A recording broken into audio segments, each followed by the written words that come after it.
Hello my dear students, this is your host, your friend, your teacher तरुण कुमार। आज हम शुरू करेंगे हमारा lecture 2।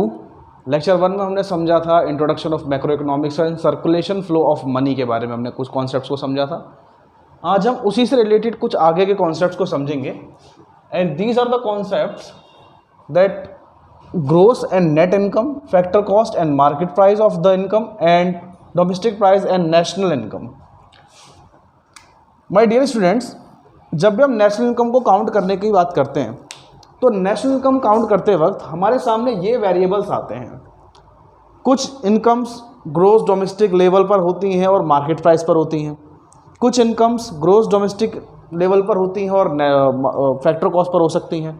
There are certain factors, there are certain variables और हमें उन्हें चेंज करना होता है टू नेशनल इनकम या जो भी हमसे पूछा जाए या जो तो हमारे पास डिफरेंट वेरिएबल्स पर हमारे पास इनकम निकल कर आ सकती है। वो ग्रोस और नेट पर हो सकती है, वो फैक्टर कॉस्ट या मार्केट प्राइस पर हो सकती है, वो डोमेस्टिक इनकम या नेशनल इनकम पर हो सकती है।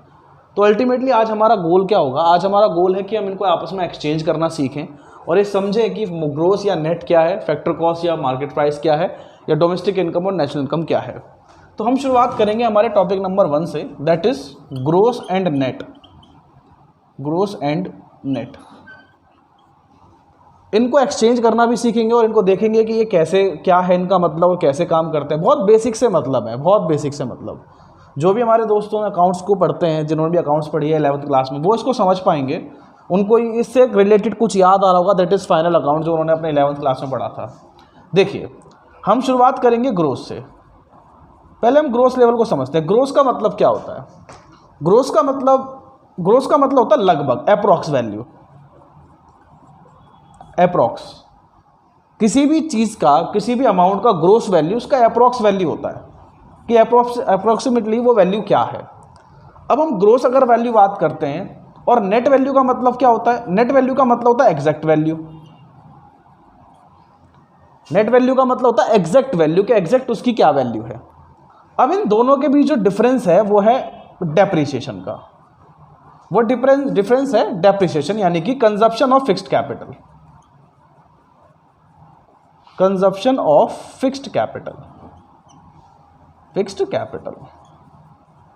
माय डियर फ्रेंड्स, सबसे पहले ग्रोस या नेट को समझाने से पहले मैं चाहूंगा कि मैं आपको डेप्रिसिएशन के बारे में समझाऊं कि what is the meaning of depreciation, that is consumption of fixed capital.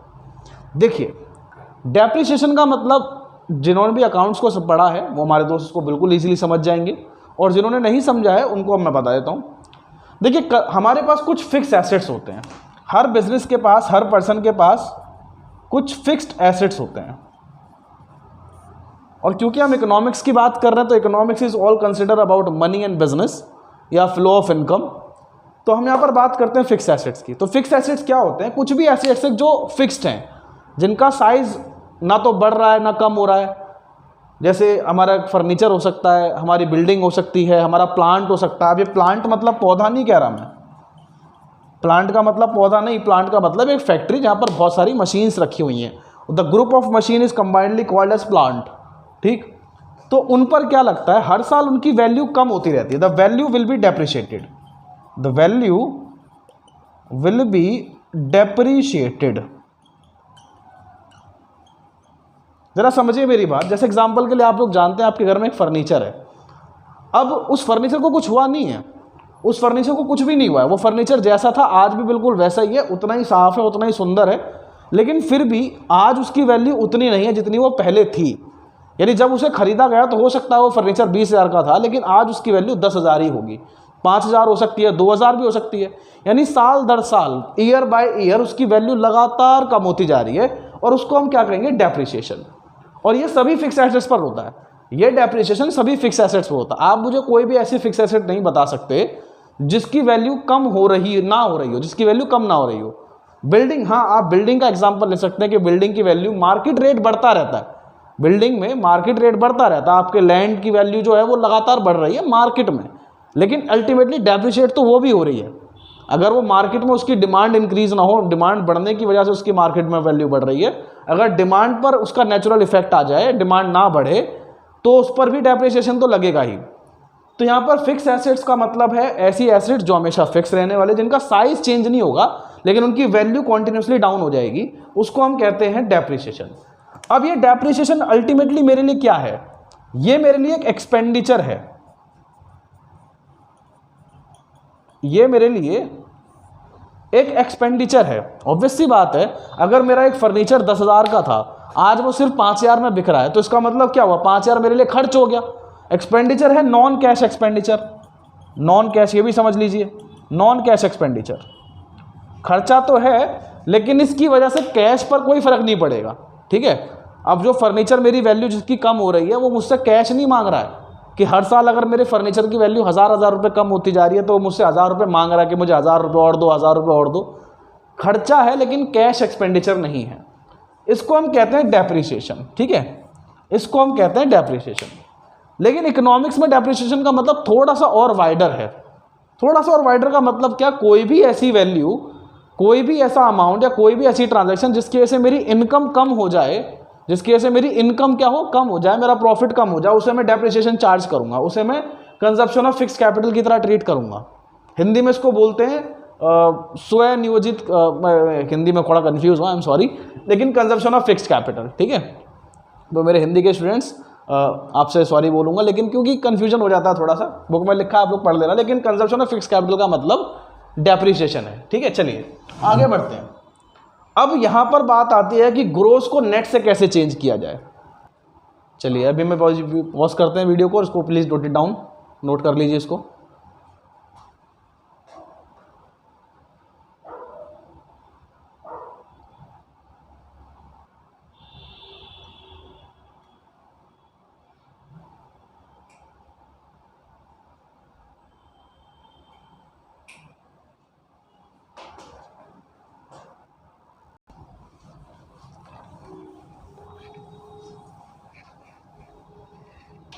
Okay, तो डेप्रिसिएशन क्लियर हुआ, ठीक है। अब आगे बढ़ते हैं कि ग्रोस वैल्यू को नेट वैल्यू में चेंज कैसे करना है। मेरे एक एग्जांपल से समझिए।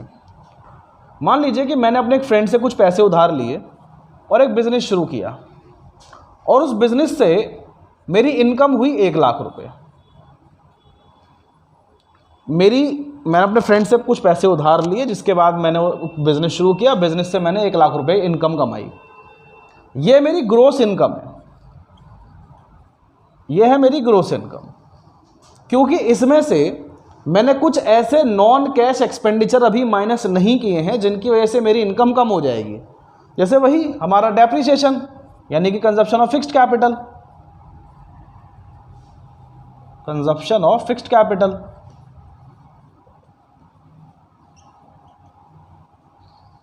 भाई मैंने आपको बताया ना कि कंजप्शन ऑफ फिक्स्ड कैपिटल एक नॉन कैश एक्सपेंडिचर है। इसमें आपके कैश का आना या जाना नहीं होगा, लेकिन ये खर्चा है आपके लिए। अब इस 1,00,000 की इनकम में से लेट से 10,000 रुपये का डेप्रिसिएशन चार्ज हो गया मेरी फिक्स एसेट्स के ऊपर, जो मेरे लिए खर्चा है, और अल्टीमेटली मेरी इनकम को उसने कम कर दिया। मेरी इनकम इस 10,000 रुपये की वजह से कम हुई है ना। मैं ये नहीं कह रहा कि 10,000 रुपये मेरी जेब से गए भी हैं, क्योंकि ये नॉन कैश एक्सपेंडिचर है। लेकिन जब मैं इनकी अकाउंटिंग करूंगा, जब मैं अपने अकाउंट्स को मैच करूंगा, जब मैं अपने अकाउंट्स की ऑडिट करूंगा, तब मैं इसको एक एक्सपेंडिचर की तरह शो जरूर करूंगा, क्योंकि ये मेरे लिए एक्सपेंडिचर ही है। मेरी एसेट्स की वैल्यू कम हो रही है, मेरी वर्थ कम हो रही है, मेरे बिजनेस की वर्थ लगातार कम होती जा रही है, दिस इज माय एक्सपेंडिचर। तो अल्टीमेटली मेरे पास एग्जैक्टली कितने रुपए बचे?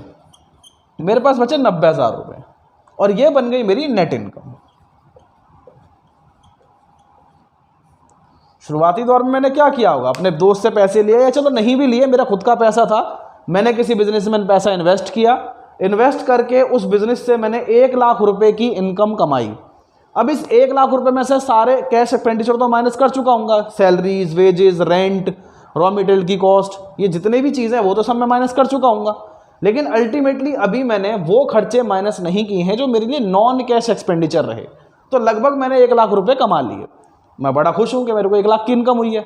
लेकिन बाद में देखा कि मेरे कुछ डेप्रिसिएशन भी मेरे ऊपर लग रहा है, मेरी फिक्स एसेट्स की वैल्यू लगातार कम हो रही है, जो मेरी वर्थ को कम करी जा रही है, जो मेरी वर्थ को रिड्यूस कर रही है। और ये वर्थ रिड्यूस होने का मतलब मेरा एक्सपेंडिचर ही तो है, तो उसको मैं क्या कहूँगा? डेप्रिसिएशन, यानी कंजप्शन ऑफ फिक्स्ड कैपिटल। तो अल्टीमेटली मेरे पास नेट इनकम कितनी निकल कर आ गई? 90,000। तो पहला कॉन्सेप्ट हमें ये समझ में आता है कि अगर ग्रोस और नेट आपस में एक्सचेंज करने तो मैं क्या कह सकता हूँ, तो मैं सिंपली कह सकता हूँ कि अगर मेरे पास ग्रोस वैल्यू है और मुझे इससे नेट वैल्यू फाइंड करनी है, अगर मेरे पास ग्रोस वैल्यू है और मुझे इसकी नेट वैल्यू फाइंड करनी है, तो मैं नेट वैल्यू को फाइंड करने के लिए क्या करूँगा, ग्रोस वैल्यू माइनस डेप्रिसिएशन या consumption of fixed capital, consumption of fixed capital. बहुत बेसिक सी बात है। और उसका अपोजिट भी किया जा सकता है, उसका अपोजिट भी किया जा सकता है। कैसे कि मान लीजिए अगर मेरे पास यहाँ मेरे पास ग्रोस इनकम थी और मुझे नेट वैल्यू निकालनी थी, मान लीजिए मेरे पास नेट इनकम है, मुझे ग्रोस वैल्यू निकालनी, तो मैं क्या करूँ, अगर इस 90,000 में मैं 10,000 रुपये क्या कर दूँ, प्लस कर दूँ, तो मेरे पास ग्रोस इनकम आएगी या नहीं आएगी, डेफिनेटली आ जाएगी। तो मैं क्या कर सकता हूँ कि अगर मेरे पास नेट वैल्यू है और मुझे इससे फाइंड करनी है ग्रोस वैल्यू, तो what I need to do, मुझे ग्रोस वैल्यू निकालने के लिए net value plus depreciation, plus depreciation. The concept is very simple और आई होप कि आपको क्लियर हुआ होगा। बहुत बेसिक सी बात है, समझना है सिर्फ डेप्रिसिएशन को। हमारे ज़्यादातर जो अकाउंट्स के फ्रेंड हैं वो तो इसको समझ चुके हैं, जो आर्ट्स में है वो शायद पहली बार इसको पढ़ रहे हैं। तो ज़रा ध्यान समझिए, डेप्रिसिएशन का मतलब है वो खर्चे जो नॉन कैश एक्सपेंडिचर है, जो कैश में नहीं हुआ है लेकिन उसकी वजह से मेरी इनकम ज़रूर रिड्यूस हुई है। तो अल्टीमेटली वो क्या है, वो फिक्स एसेट्स पर लगने वाला खर्चा है, फिक्स एसेट्स पर लगने वाला डेप्रिसिएशन है। अब मैंने कमाए 1 लाख रुपए अपने बिजनेस से, जिसमें से मुझे 10,000 रुपये मेरी फर्नीचर या मेरी बिल्डिंग या मेरे अदर फिक्स एसेट्स पर डेप्रिसिएशन चार्ज हो गया और अल्टीमेटली मेरी इनकम हुई 90,000 रुपये। तो this is the concept of gross और नेट। तो यहाँ पर हमें समझ में आता है कि अगर मुझे ग्रोस वैल्यू से नेट वैल्यू को निकालना है तो मैं नेट वैल्यू के लिए क्या करूँ, gross value minus consumption of fix capital, और अगर नेट वैल्यू से ग्रोस वैल्यू निकालना हो तो नेट वैल्यू प्लस डेप्रिसिएशन या कंजप्शन ऑफ फिक्स्ड कैपिटल। इस स्टेटमेंट से मुझे समझ में आ रही है सारी बातें। चलिए please note it down, note कर लीजिए इसको।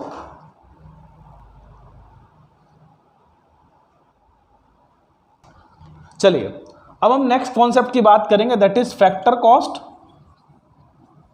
And market price. And market price, देखिए इनकम के 2 लेवल हो सकते हैं। जब हम इनकम को काउंट करेंगे तो we can have both the variables factor cost and market price. अब मेरी बात को समझिएगा, देखिए हर प्रोडक्ट के 2 प्राइस होते हैं, हर प्रोडक्ट के ऊपर 2 प्राइस हैं। एक है उसका फैक्टर कॉस्ट, यानी जितने में वो बनकर तैयार हुआ, वो प्रोडक्ट जितने में बनकर तैयार हुआ, और एक है उसका मार्केट प्राइस, जिसमें वो मार्केट में बिकेगा, जिस प्राइस पर वो मार्केट में बेचा जाएगा। अब मेरी बात बहुत ध्यान समझिएगा, मान लीजिए कि मैंने कोई प्रोडक्ट बनाया जिसकी कॉस्ट आई 100 रुपये, तो that is my factor cost, that is my factor cost. मैंने कोई प्रोडक्ट बनाया जिसकी कॉस्ट आई 100 रुपये। अब हुआ ये कि ऑब्वियसली बात है, गवर्नमेंट मुझसे इस पर कुछ टैक्स भी चार्ज करेगी, मुझे एक्साइज ड्यूटी पे करनी पड़ सकती है। तो 10 रुपये गवर्नमेंट ने मुझसे टैक्स चार्ज कर लिया, that is indirect tax, that is indirect tax. Government ने मुझसे 10 रुपये का इनडायरेक्ट टैक्स ले लिया, तो अल्टीमेटली मेरे लिए कॉस्ट कितनी हो गई, मेरे लिए कॉस्ट हो गई 110 रुपये।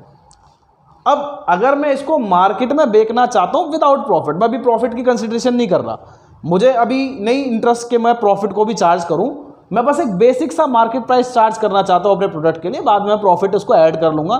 मैं ये नहीं कह रहा कि बिना प्रॉफिट के ही मार्केट में बेचा जाएगा, प्रॉफिट तो चार्ज होगा, लेकिन अभी मैं एक बिल्कुल बेसिक मार्केट प्राइस अगर चार्ज करना चाहूँ, बिल्कुल बेसिक मार्केट प्राइस अगर लेना चाहूँ, तो मैं क्या ले सकता हूँ, 110 रुपये ले सकता हूँ, क्योंकि अभी मुझे प्रॉफिट है नहीं, मेरी कॉस्ट इन्वॉल्व हो चुकी है, जो गवर्नमेंट मुझसे टैक्स ले रही है वो भी मैंने इन्वॉल्व कर दिया, 110 रुपये वापस आ गए।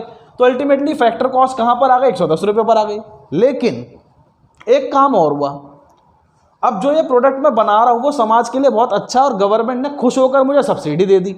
हो सकता है मैं इलेक्ट्रॉनिक व्हीकल बना रहा हूँ, अब इलेक्ट्रॉनिक व्हीकल की ज़रूरत भी है क्योंकि पेट्रोलियम बहुत ज़्यादा महंगा भी है, और उसको यूज़ हम जिस हिसाब से कर रहे हैं वो जल्दी ख़त्म भी हो जाएगा। तो हमें कुछ नए डेवलपमेंट्स की ज़रूरत थी, नए डेवलपमेंट में मैंने इलेक्ट्रिक व्हीकल बनाए हैं। अब गवर्नमेंट ने अल्टीमेटली क्या किया, 5 रुपये की सब्सिडी भी मुझे अलॉट कर दी, सब्सिडी। अब सब्सिडी जिनको पता है बहुत अच्छी बात है, जिनको नहीं पता वो सुन लीजिए। सब्सिडी का मतलब होता है एक तरह की रिबेट, एक छूट मिल जाती है आपको। देखिए होता क्या है ज़्यादातर कि आपको सिलेंडर पर मिलती थी, अब नहीं आती, लेकिन सिलेंडर जो आपके घर में यूज़ होता है एलपीजी गैस का सिलेंडर, कंपनी तो उसे 900 रुपये में ही बेच रही थी, कंपनी उसे 900 रुपये का ही बेचती थी, लेकिन हमारे पास वो 400 का आ जाता था। यानी बीच में जो 500 रुपये थे वो मेरे यहाँ पर गवर्नमेंट पे कर देती थी। इसी तरह पेट्रोल पर हमें सब्सिडी मिल जाती है, और भी कई प्रोडक्ट्स हैं जिस पर हमें सब्सिडी अलॉट होती है। सब्सिडी का कॉन्सेप्ट क्या है कि मेरे यहाँ पर कुछ पेमेंट गवर्नमेंट दे रही है, तो उसे हम कहते हैं सब्सिडी। तो हुआ क्या कि फैक्टर कॉस्ट 100 रुपये थी, जिसमें एक इनडायरेक्ट टैक्स गवर्नमेंट ने चार्ज कर लिया 10 रुपये का, उसके बाद 110 रुपये मेरा प्राइस बनकर आया, फिर -5 रुपये जो सब्सिडी के थे, तो अल्टीमेटली मेरे को कितनी रुपये कॉस्ट आई, 105 रुपये। अब अगर मैं प्रॉफिट ऐड नहीं करना चाहता हूँ, अभी मैं प्रॉफिट को कंसिडर नहीं करना चाहता हूँ, तो बेसिकली मेरे लिए मार्केट प्राइस जो है वो ये है, यानी मेरे प्रोडक्ट का मार्केट प्राइस कम से कम इतना होना चाहिए। अगर प्रॉफिट ऐड करूँगा तो वो इंक्रीज़ हो जाएगा, और डेफिनेटली मैं करूँगा ही प्रॉफिट इंक्रीज़। मैं ये नहीं कह रहा कि प्रॉफिट इंक्रीज़ ही नहीं करूँगा या प्रॉफिट ऐड ही नहीं करूँगा, मैं प्रॉफिट ऐड करूँगा, लेकिन अभी मेरा बेसिक फंक्शन क्या है कि मैं फैक्टर कॉस्ट से market price, at least market price को समझना शुरू करूँ। ठीक है, तो क्या कॉन्सेप्ट बनकर आया कि 100 रुपये मेरी फैक्टर कॉस्ट थी, जिसमें 10 रुपये गवर्नमेंट ने इनडायरेक्ट टैक्स चार्ज कर लिया, 110 रुपये मेरे लिए कॉस्ट आ गई, फिर 5 रुपये वापस भी कर दिए गवर्नमेंट ने, सब्सिडी प्रोवाइड कर दी, तो मेरे लिए अल्टीमेटली मार्केट प्राइस 105 रुपये रहा। तो यहाँ मैं एक बेसिक सा फंक्शन डिफाइड कर सकता हूँ। क्या बेसिक सा फंक्शन निकल कर आ गया कि अगर फैक्टर कॉस्ट मुझे है, मेरे पास फैक्टर कॉस्ट है और मुझे इससे मार्केट प्राइस निकालना है, तो मैं क्या कर सकता हूं, मैं मार्केट प्राइस के लिए फैक्टर कॉस्ट में ऐड करूं इनडायरेक्ट टैक्स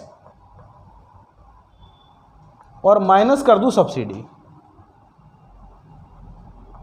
भाई एक कॉन्सेप्ट तो यही बनता है, एक कॉन्सेप्ट तो यही बनता है कि अगर फैक्टर कॉस्ट है और मार्केट प्राइस फाइंड करना है, तो मार्केट प्राइस के लिए फैक्टर कॉस्ट में प्लस कर दो इनडायरेक्ट टैक्स, प्लस कर दो indirect tax, indirect tax plus कर दो, सब्सिडी माइनस कर दो। या फिर इसका अपोजिट भी तो किया जा सकता है, मेरे पास मार्केट प्राइस है और मुझे फैक्टर कॉस्ट फाइंड करना है, तो मैं क्या करूं, मार्केट प्राइस में प्लस कर दूं, मार्केट प्राइस में प्लस कर दूं सब्सिडी और इनडायरेक्ट टैक्स कर दूं माइनस, तो भी तो वही बात आएगी, 105 + 5 110 -10 = 100। तो मैं क्या ये यहाँ ये कॉन्सेप्ट नहीं लिख सकता कि अगर मेरे पास मार्केट प्राइस है और मुझे इससे फैक्टर कॉस्ट फाइंड करनी है, तो क्या करना चाहिए, फैक्टर कॉस्ट के लिए market price plus subsidy minus indirect tax, indirect tax. भाई यहां तक बात समझ में आई? कोई कंफ्यूजन है क्या? कोई कंफ्यूजन तो क्रिएट नहीं हो रही, होनी भी नहीं चाहिए, बिल्कुल सीधा सा कॉन्सेप्ट है।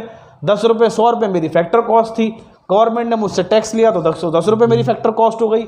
उसके बाद गवर्नमेंट ने 5 रुपये मुझे सब्सिडी दे दी, तो अल्टीमेटली मेरे लिए मार्केट प्राइस कम से कम 105 रुपये होना चाहिए।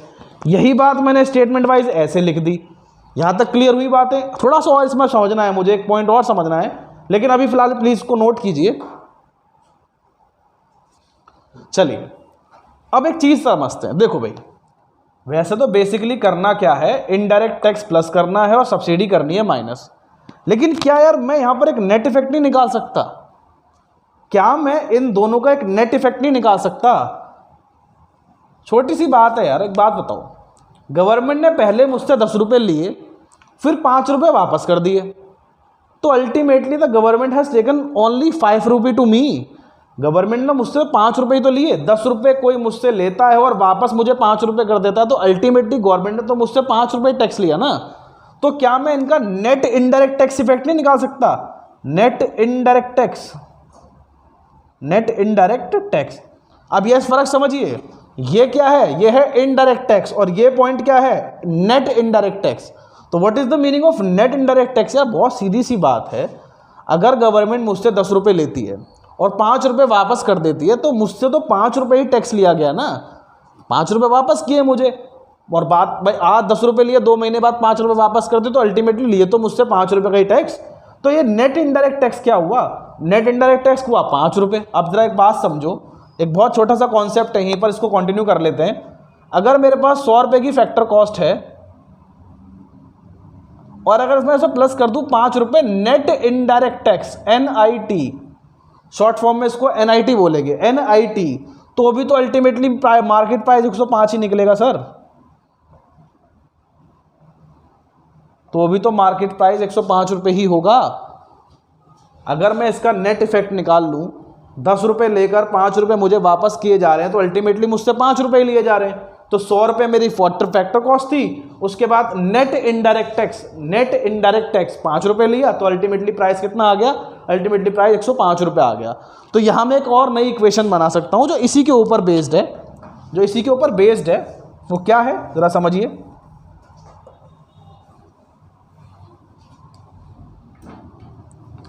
अगर मेरे पास फैक्टर कॉस्ट है, अब ये बात बहुत ध्यान से समझना और इसको नोट भी कर लेना ज़रूर। अगर मेरे पास फैक्टर कॉस्ट है और मुझे इससे मार्केट प्राइस फाइंड करना है, तो क्या करना चाहिए? मार्केट प्राइस के लिए factor cost plus net indirect taxes.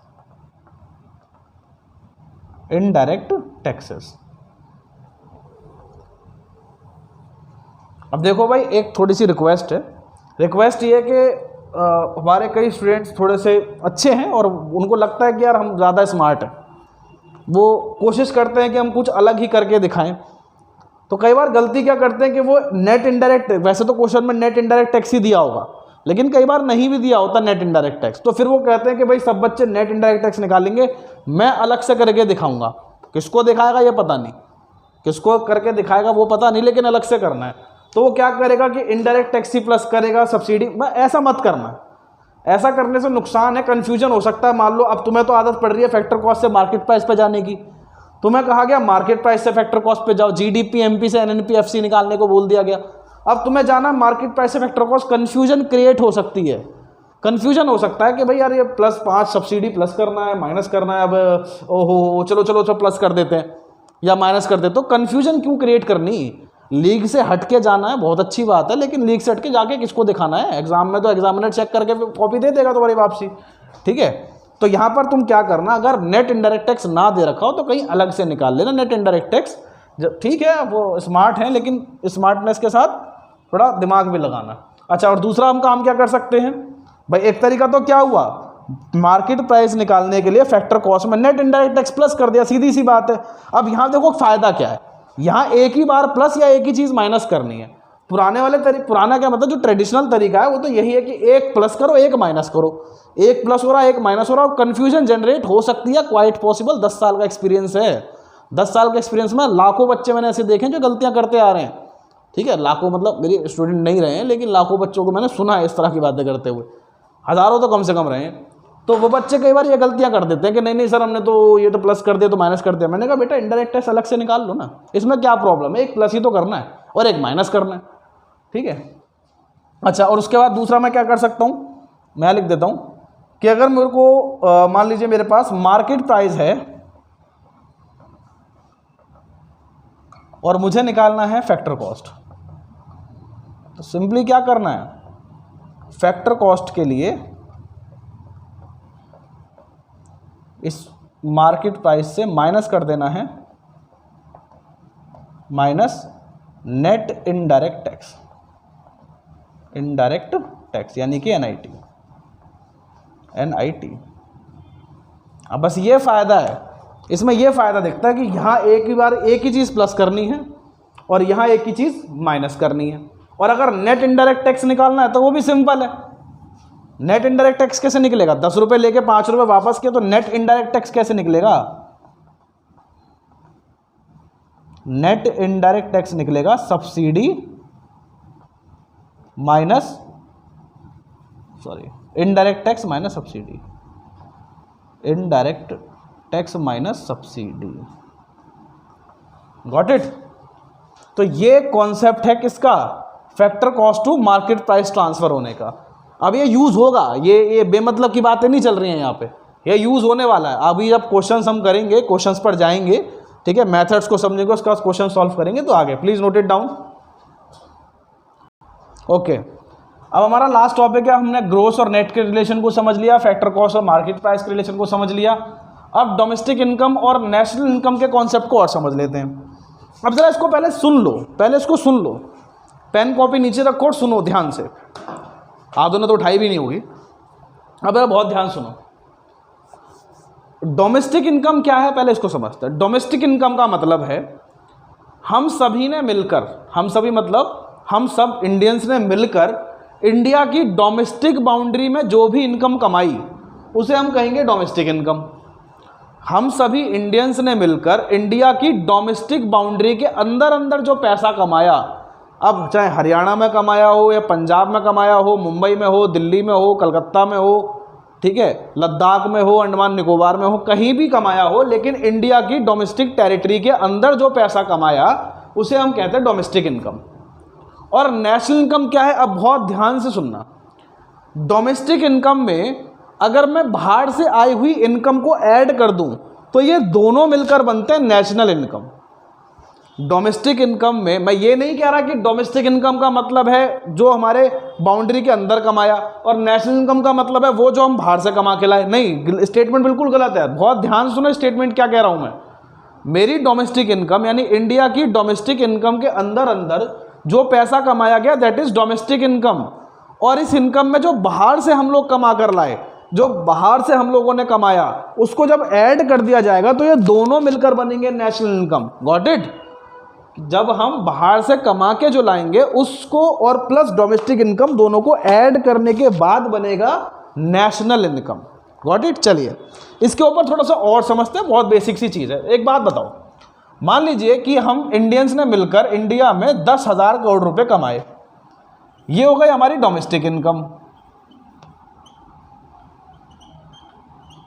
ठीक है, अब इसमें हम प्लस कर देते हैं वो इनकम जो हम लोग बाहर से कमा कर लाए। मान लीजिए हम वहां से कमा कर लाए 2,000 करोड़, तो ये क्या हुई? Factor income from abroad. Factor income from abroad. तो टोटल मिलाकर हमारी नेशनल इनकम कितनी हुई? 12,000 करोड़। मैंने कहा ना कि डोमेस्टिक इनकम में वो इनकम ऐड कर दें जो हम बाहर से कमा के लाए हैं, तो दोनों मिलकर बनते हैं नेशनल इनकम 12,000 करोड़।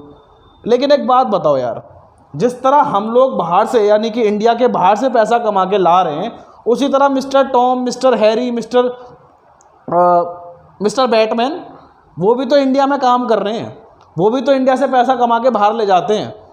भाई जिस तरह हम लोग बाहर से कमा के पैसा इंडिया में ला रहे हैं, इस तरह वो लोग भी तो इंडिया से बाहर कमा के ले जा रहे हैं पैसा। कोई भी नाम रख लो यार, बैटमैन, आयरन मैन, जो तुम्हें अच्छा लगे। तो इसमें से क्या करना चाहिए? जो पैसा वो यहाँ से कमा के ले गए उसको हम क्या कर देते हैं? माइनस कर देते हैं। 1,000 करोड़ वो यहाँ से कमा के ले गए, यानी factor income to abroad. Factor income to abroad,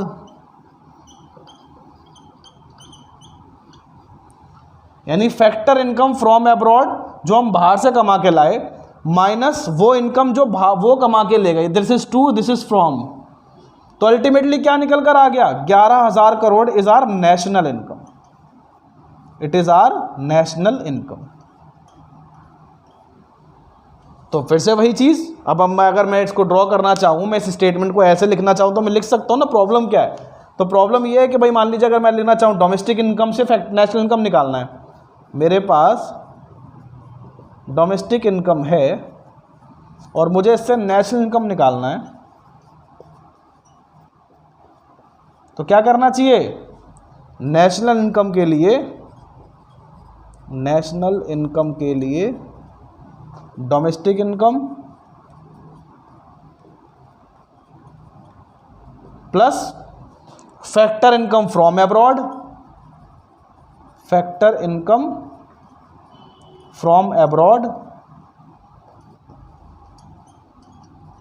और minus factor income to abroad. Factor income to abroad, भाई यही करूंगा मैं।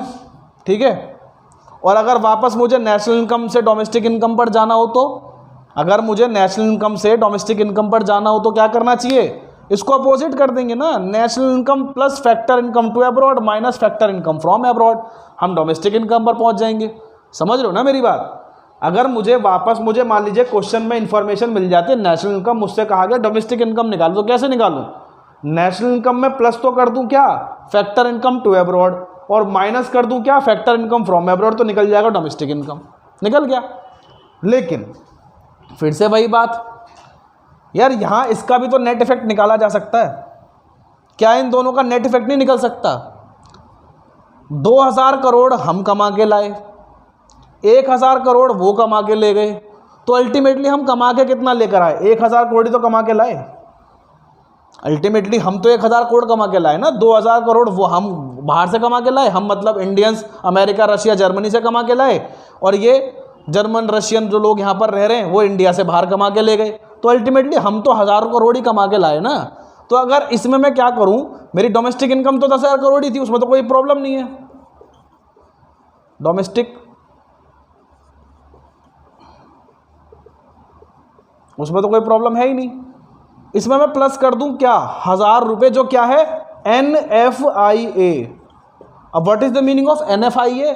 Net factor income from abroad. अब देखो ये क्या है, फैक्टर इनकम टू अब्रॉड, ये क्या है, फैक्टर इनकम फ्रॉम अब्रॉड, कहीं भी नेट दिख रहा है, लेकिन अगर मैं टू फ्रॉम में से 2 माइनस कर दूं तो क्या बच जाएगा, नेट इफेक्ट बचेगा। क्या बच जाएगा, net factor income from abroad, net factor income from abroad. यानी ये कितना है, 1000 तो कितना आएगा, 11,000 करोड़, तब भी तो नेशनल इनकम 11,000 करोड़ ही आएगी। ठीक है भाई, मैंने क्या किया, नेट इफेक्ट ऐड कर दिया, नेट इफेक्ट माइनस कर दूंगा, खत्म बात। तो यहां पर भी मुझे वही बेनिफिट मिल जाएगा कि एक प्लस करना एक माइनस करना। तो यहां से मैं क्या लिख सकता हूं, यहां पर मैं लिख सकता हूं कि अगर मेरे पास डोमेस्टिक इनकम है और मुझे इससे नेशनल इनकम निकालनी है, तो क्या करना चाहिए, national income is equal to domestic income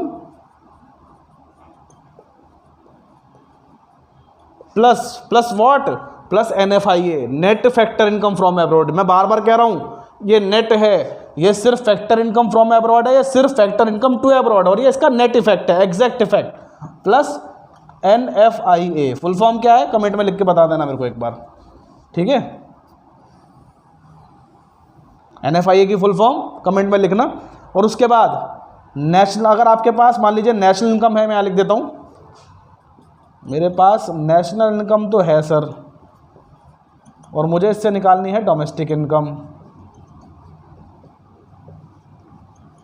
तो क्या करना है, डोमेस्टिक इनकम के लिए national income minus NFIA, net factor income from abroad. ठीक है, अब ये है कॉन्सेप्ट। तो यहां पर हमने gross, net, factor cost, market price और डोमेस्टिक इनकम और नेशनल इनकम के रिलेशन को समझा। अच्छा, एक चीज़ और याद रखना, इनके रिलेशन आपस में ही काम करेंगे। फैक्टर कॉस्ट से कभी डोमेस्टिक इनकम नहीं निकल सकता, या मार्केट प्राइस से नेशनल इनकम, या मार्केट प्राइस से नेट इफेक्ट कभी नहीं निकलेगा। ग्रोस से नेट ही निकलेगा, नेट से ग्रोस ही निकलेगा, फैक्टर कॉस्ट से मार्केट प्राइस से फैक्टर कॉस्ट ही निकलेगा, डोमेस्टिक इनकम से नेशनल इनकम और नेशनल इनकम से डोमेस्टिक इनकम ही निकलेगा, आपस में कोई और एक्सचेंज नहीं हो सकता। तो ये पूरा का पूरा कॉन्सेप्ट है, इसको नोट कर लो, इसको बहुत ध्यान से सुनो। कोई भी डाउट हो तो कमेंट में लिख कर छोड़ देना, ठीक है? फिलहाल क्लास करते हैं over, next class, next lecture में इसको आगे कंटिन्यू करेंगे। तब तक लाइक, सब्सक्राइब, शेयर कर देना, ठीक है? मैंने कहा ना यही हमारी फीस है, बस इतना कर देना।